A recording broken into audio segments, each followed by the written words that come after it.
chef de l'État Félix Tshisekedi séjourne depuis le dimanche 22 septembre à New York pour participer à la 70e Assemblée Générale de l'Organisation des Nations Unies. L'adresse du président congolais est attendue ce mercredi 25 septembre. Elle sera centrée sur les efforts qu'il déploie en vue du rétablissement de l'intégrité territoriale de la République démocratique du Congo.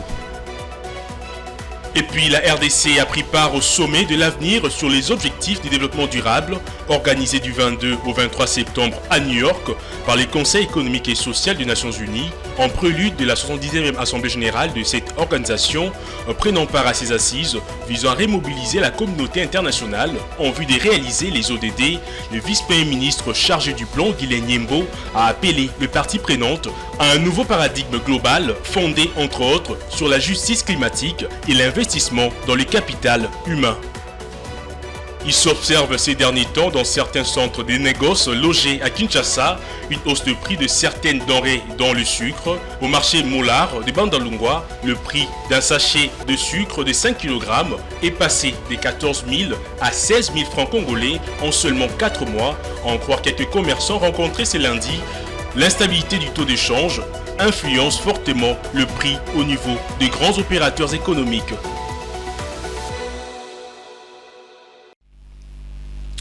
Et voilà, c'est tout pour le sommaire. Vous suivez Ecofin Télévision et vous avez bien fait. Mesdames, Messieurs, bienvenue dans cette grande édition du journal. Débutons avec cette actualité. Le président congolais Félix Tshisekedi séjourne à New York, aux États-Unis, depuis le dimanche 22 septembre en vue de prendre part aux travaux de la 79e session de l'Assemblée générale des Nations Unies. Le message du chef de l'État congolais est attendu ce mercredi 25 septembre. Il sera axé sur d'importantes questions, notamment les efforts qu'il déploie en vue du rétablissement de l'intégrité territoriale de la République démocratique du Congo. Les plus amples détails dans ces commentaires. Cette 79e session de l'ONU qui se tiendra du 24 au 27 septembre aborde le thème « Ne laisser personne de côté, agir ensemble pour la paix, le développement durable et la dignité humaine des générations présentes et futures ». Les enjeux de la participation de Félix-Antoine Tshisekedi à cette session sont multiples. En premier lieu, la RDC est candidate à un siège non permanent au Conseil de sécurité des Nations Unies dans un contexte marqué par la volonté internationale, notamment des États-Unis, d'élargir le Conseil de sécurité pour inclure 2 pays africains, bien que sans droit de veto. Ces projets, encore en discussion, pourraient redessiner les rapports de force au sein de cet organe de décision clé.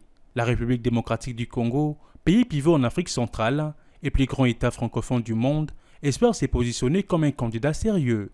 La RDC est également candidate pour un siège au Conseil des droits de l'homme de l'ONU, dont les élections sont prévues le 9 octobre prochain. Félix-Antoine Tshisekedi compte intensifier ses plaidoyers pour renforcer le soutien international à la candidature congolaise, d'autant plus que son pays est engagé dans les réformes visant à améliorer la gouvernance et la défense des droits humains.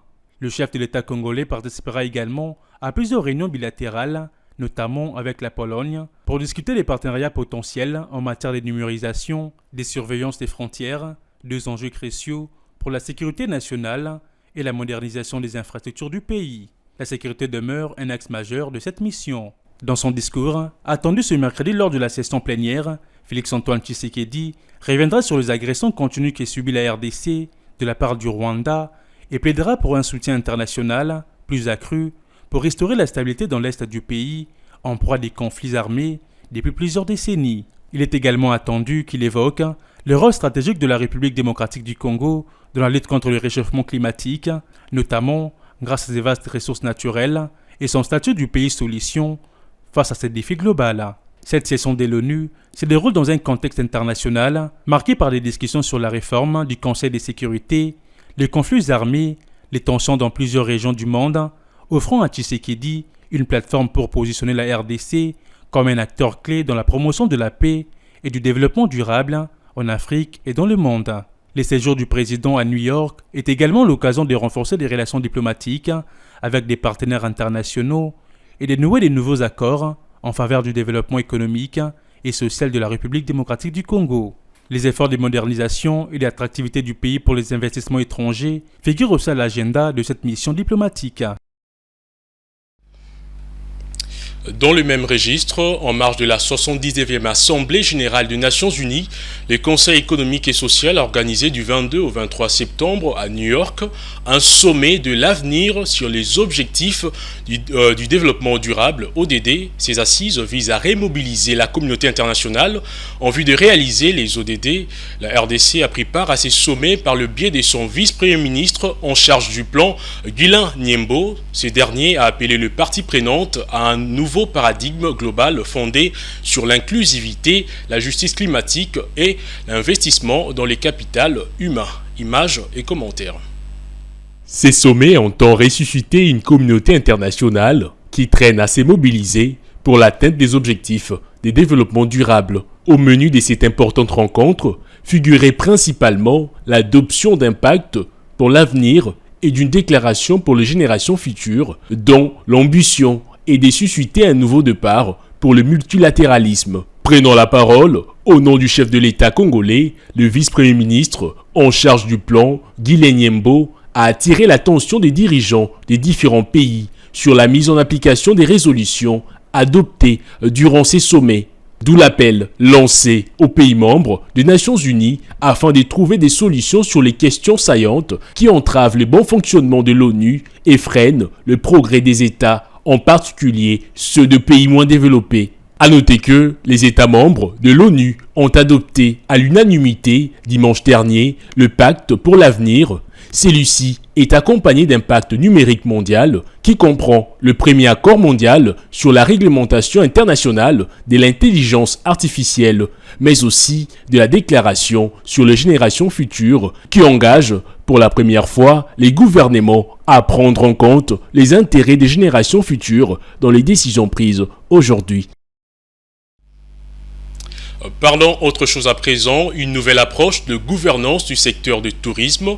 C'est ce vers quoi tend le gouvernement congolais dans un projet dénommé Village touristique. Présenté sous forme de dossier et adopté lors de la dernière réunion du Conseil des ministres, ces projets constituent une véritable industrie du secteur qui va, entre autres, valoriser la culture locale en proposant des emplois et de l'entrepreneuriat viable aux communautés locales. Igor Buaka nous en donne plus de détails. Le tourisme est l'un des secteurs congolais dont la contribution au produit intérieur brut reste très faible.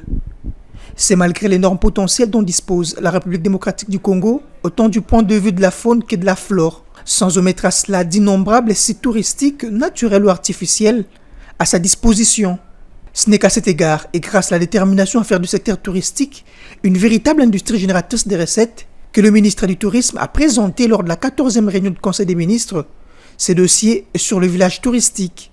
Cette approche de gouvernance, souligne ici le ministre de la Communication, a été adoptée lors d'un récent forum autour de la nouvelle politique du secteur. Au cours de ces forums, le concept de village touristique a été retenu pour le développement du tourisme au service de la relance des destinations touristiques en République démocratique du Congo par une dynamique de développement intersectoriel et des connectivités urbano-rurales. Ce avant de rappeler l'objectif visé par cette approche, qui va entre autres booster le tourisme en créant des emplois viables.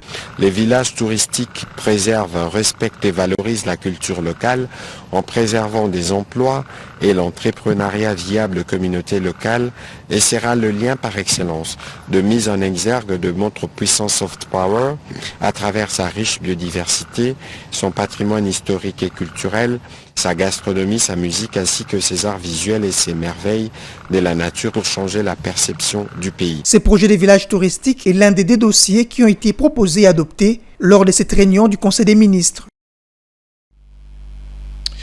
Sachez également que la commission d'expropriation, avec à sa tête son président, qui est le secrétaire général aux infrastructures et travaux publics, a effectué le samedi 21 septembre 2024 une descente sur le tracé des rocades de Kinshasa pour une évaluation des opérations d'identification de personnes affectées par ces projets au sud-est et sud-ouest de la capitale congolaise Kinshasa. Détail.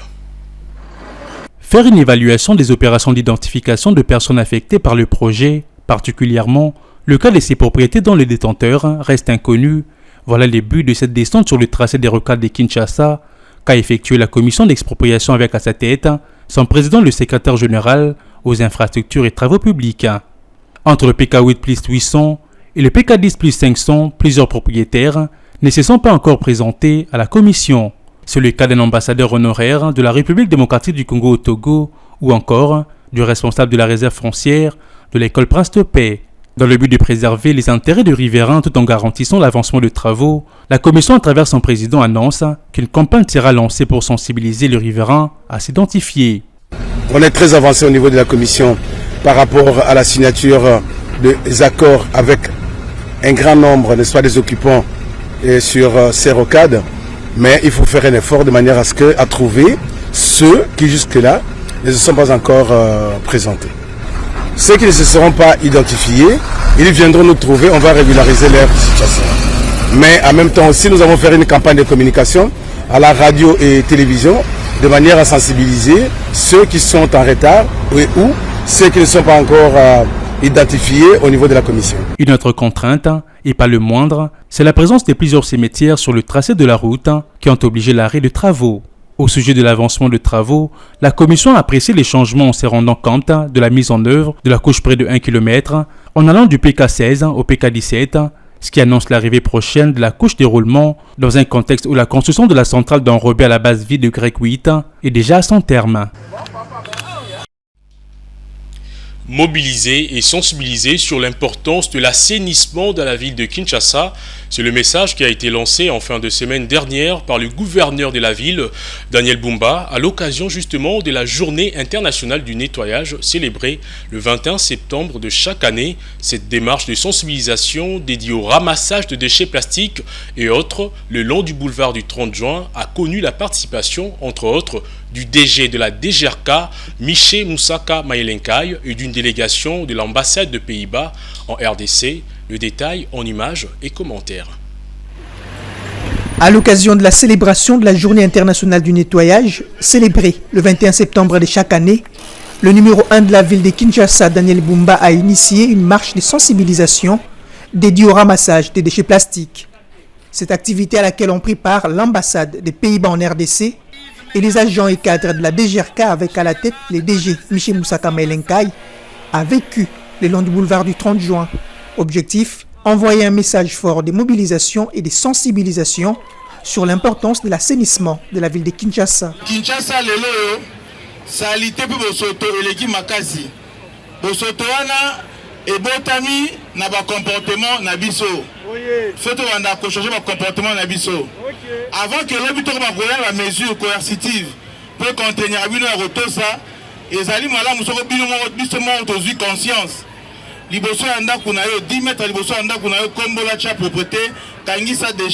Cette initiative s'inscrit parfaitement dans les priorités du programme du gouvernement provincial dénommé Kinshasa Zobonga. De son côté, le patron de la régie provinciale, Miché Moussaka Mayelenkai, a salué cette initiative portée par le premier citoyen de la ville. Nous sommes très contents de célébrer cette journée, cette grande journée internationale de nettoyage, Clean Up Day. Je crois que nous sommes tous censés veiller sur l'assainissement de la ville de Kinshasa. Et cela ne peut commencer que par nous-mêmes et rendre la ville très propre et nous adhérer massivement à la vision de son Excellence, le gouverneur de la ville de Kinshasa, qui stipule tout simplement que Kinshasa est Zobonga. A noter que cette marche a eu pour point de chute la place de la gare centrale dans la commune de Gombe. Quittons l'hôtel de ville de Kinshasa pour le ministère de la Justice.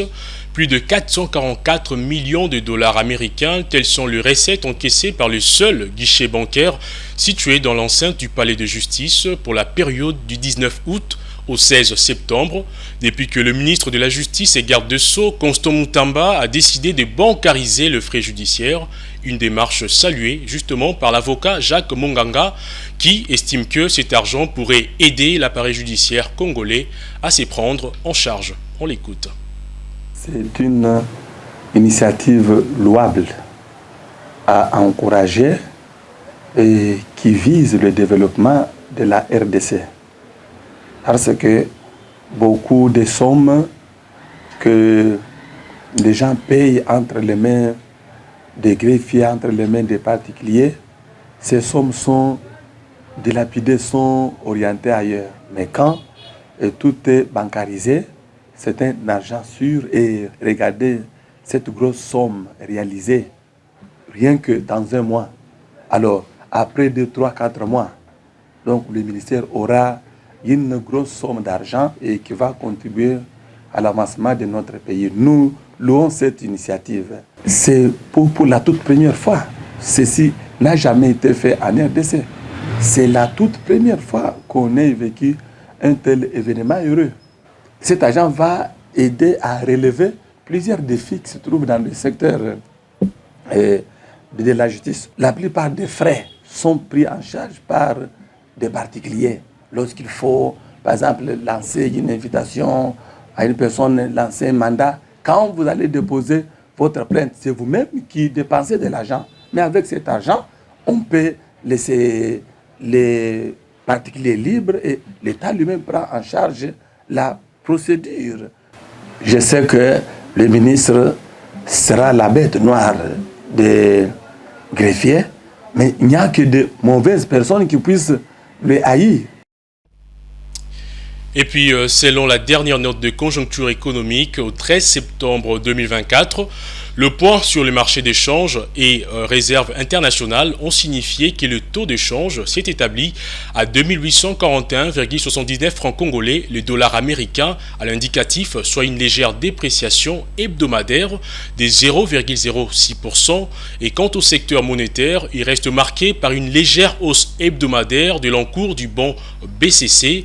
Ces niveaux élevés de l'encours des titres de la Banque centrale du Congo contribuent au maintien de la stabilité sur le principal marché. Fulgence Milaille pour les commentaires.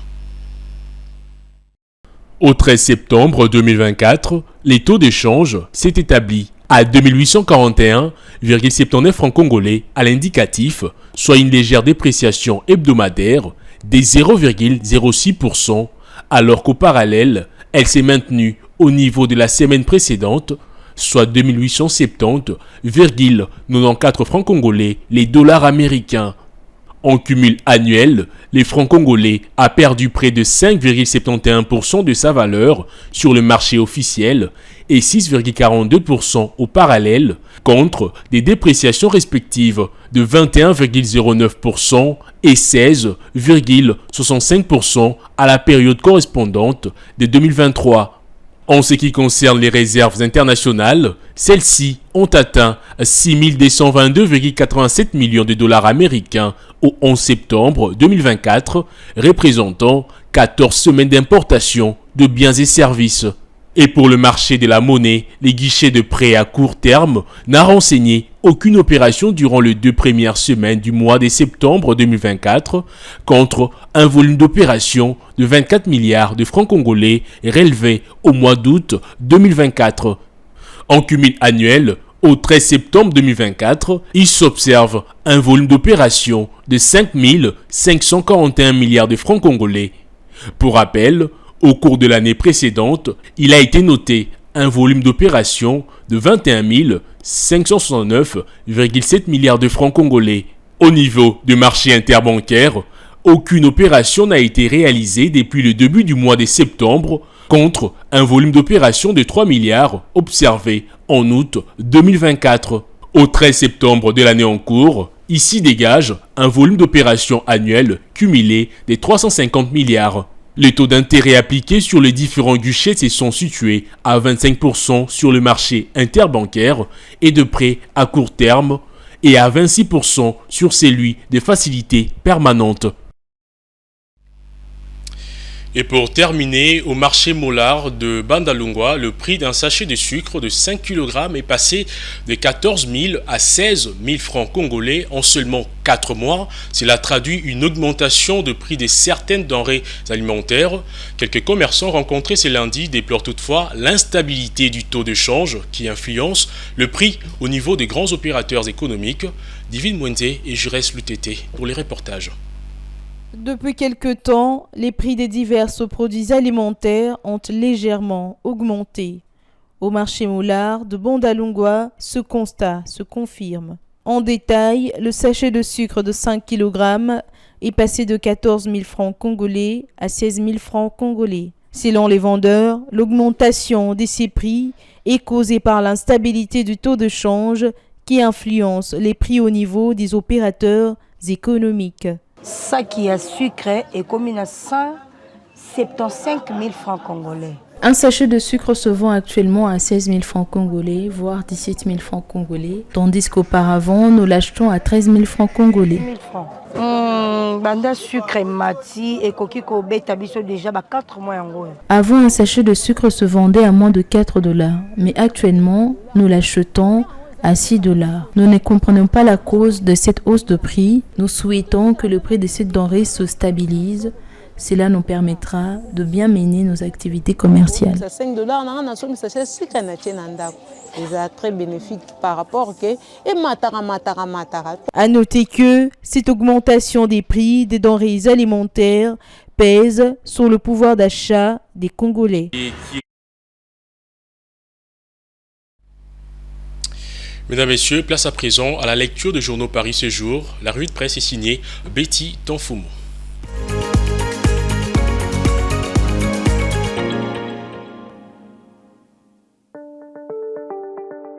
Et bienvenue dans cette revue de presse sur Ecofin Télévision. Les journaux parus ces jours mettent l'accent sur la participation du président Félix Tshisekedi à la 79e Assemblée Générale de l'ONU. Le journal Le Quotidien ne fait pas exception. Titre: Félix Tshisekedi participe à la 79e Assemblée Générale de l'ONU. Le journal note: la 79e Assemblée Générale de l'ONU intervient dans un contexte international marqué par une avancée significative dont la réforme du Conseil de sécurité des Nations Unies tant souhaitée par les Africains. En effet, écrit le journal, pour la première fois, les États-Unis sont favorables à l'élargissement du Conseil de sécurité à 2 pays africains sans droit de veto. Le sujet sera au cœur du débat général qui s'ouvre le 24 septembre prochain. Par ailleurs, et le journal précise, la RDC attend son élection le 9 octobre prochain au Conseil des droits de l'homme. Le plus grand pays francophone du monde et réputé pays solution au réchauffement climatique mondial, la RDC est aussi un prétendant sérieux parmi les 2 nouveaux pays africains membres permanents du Conseil de sécurité. Au journal de continuer, les discours du président Tshisekedi devant la tribune des Nations Unies est très attendu en ce qu'il doit faire part aux dirigeants du monde des efforts multiformes qu'il emploie en vue de rétablir l'intégrité territoriale de la République démocratique du Congo face à l'agression par le Rwanda. Le président Tshisekedi devra aussi poursuivre son plaidoyer en faveur de la République démocratique du Congo par les rencontres bilatérales et multilatérales, conclut le journal.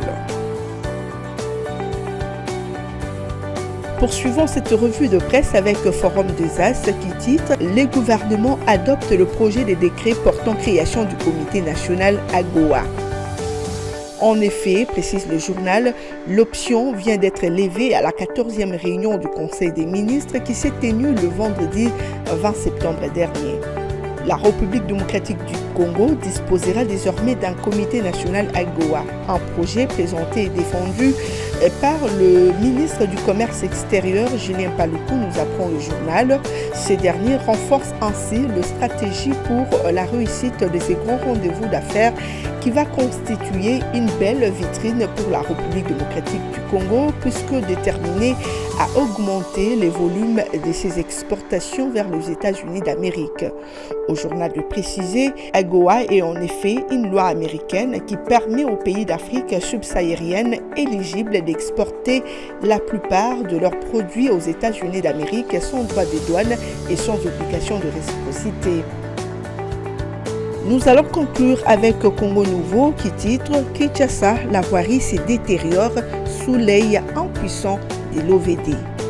D'après le journal Kinshasa Bopeto, Kinshasa sans trou, autant de projets initiés pour redorer la capitale de la République démocratique du Congo, mais dont les résultats sont minimes. Dans tout cela, l'Office de voirie et drainage OVD, dont la mission est d'entretenir, moderniser et développer les infrastructures urbaines, des voiries et drainages, ainsi que d'exécuter ou faire exécuter les études et les travaux relatifs au réseau de voirie et drainage à Kinshasa dans le chef-lieu de province et dans les cités urbaines ne convainc pas les Kinois, conclut le journal. C'en est fini pour cette revue de presse. Merci de votre attention soutenue.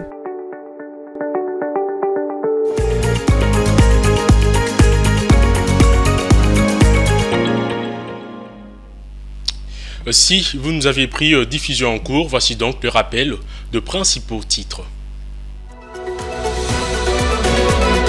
Le chef de l'État Félix Tshisekedi séjourne depuis le dimanche 22 septembre à New York pour participer à la 70e Assemblée Générale de l'Organisation des Nations Unies. L'adresse du président congolais est attendue ce mercredi 25 septembre. Elle sera centrée sur les efforts qu'il déploie en vue du rétablissement de l'intégrité territoriale de la République démocratique du Congo. Et puis la RDC a pris part au sommet de l'avenir sur les objectifs du développement durable, organisé du 22 au 23 septembre à New York par les Conseils économiques et sociaux des Nations Unies, en prélude de la 70e Assemblée Générale de cette organisation, prenant part à ses assises visant à remobiliser la communauté internationale en vue de réaliser les ODD. Le vice-premier ministre chargé du plan, Guilain Nyembo, a appelé les parties prenantes à un nouveau paradigme global fondé entre autres sur la justice climatique et l'investissement dans le capital humain. Il s'observe ces derniers temps dans certains centres de négoces logés à Kinshasa une hausse de prix de certaines denrées dont le sucre. Au marché Moulard de Bandalungwa, le prix d'un sachet de sucre de 5 kg est passé de 14 000 à 16 000 francs congolais en seulement 4 mois. En voir quelques commerçants rencontrés ce lundi. L'instabilité du taux d'échange influence fortement le prix au niveau des grands opérateurs économiques.